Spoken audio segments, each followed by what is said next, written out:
आज हम बात करेंगे नाग पंचमी और उज्जैन के नाग चंद्रेश्वर मंदिर के रहस्य के बारे में। क्या आप जानते हैं, उज्जैन के महाकालेश्वर मंदिर में एक ऐसा मंदिर भी है जिसके दरवाजे साल के 365 दिन में से केवल एक दिन ही खुलता है।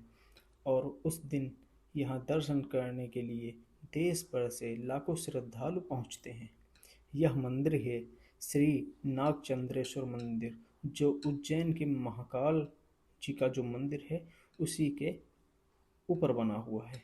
लेकिन सवाल ये है कि आखिर ऐसा क्या रहस्य है इस मंदिर में? क्यों यहाँ भगवान शिव नागराज के ऊपर विराजमान है? और नाग पंचमी के दिन ही इस मंदिर के कपाट क्यों खोले जाते हैं? आज की इस कहानी में हम जानेंगे कि नाग पंचमी से लेकर उज्जैन के इस अद्भुत मंदिर तक की पूरी कथा। नाग पंचमी क्यों मनाई जाती है? चलिए हम लोग जानते हैं कि नाग पंचमी क्यों मनाई जाती है। हर साल सावन मास के शुक्ल पक्ष की पंचमी तिथि को नाग पंचमी का पर्व मनाया जाता है।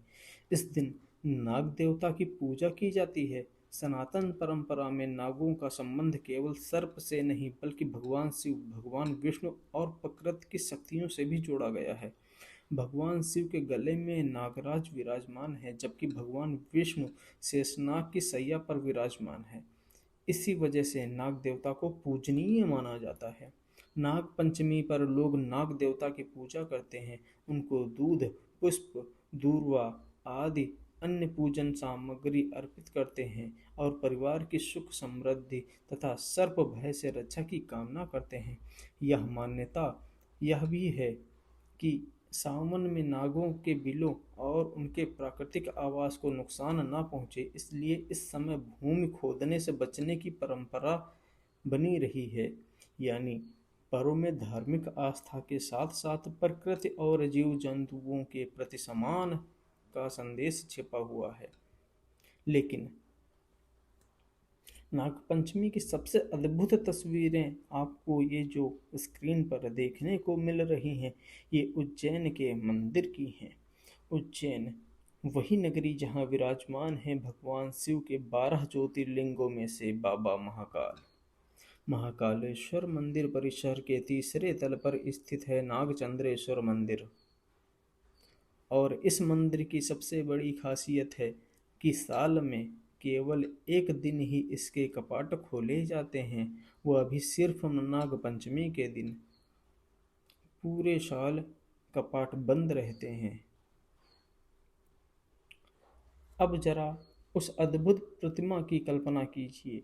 यहाँ भगवान शिव और माता पार्वती एक विशाल बहुफन वाले नाग के ऊपर विराजमान है, जैसा कि आप लोग चित्र में देख पा रहे हैं, जो आपकी स्क्रीन पर कंटिन्यू दर्शन दे रहे हैं। यानी यहाँ नाग केवल भगवान शिव के गले में आभूषण नहीं बल्कि स्वयं भगवान के आसन का रूप दिखाई देता है। यह प्रतिमा अपनी बनावट और स्वरूप के कारण बेहद दुर्लभ मानी जाती है और इसे लगभग 11वीं शताब्दी से जोड़ा जाता है। इसीलिए नागचंद्रेश्वर मंदिर को लेकर श्रद्धालुओं के मन में एक अलग ही रहस्य और श्रद्धा बनी हुई है। अब सुनिए इस मंदिर से जुड़ी सबसे प्रसिद्ध मान्यता। कहा जाता है कि नागराज तक्षक ने भगवान शिव की कठोर तपस्या की थी।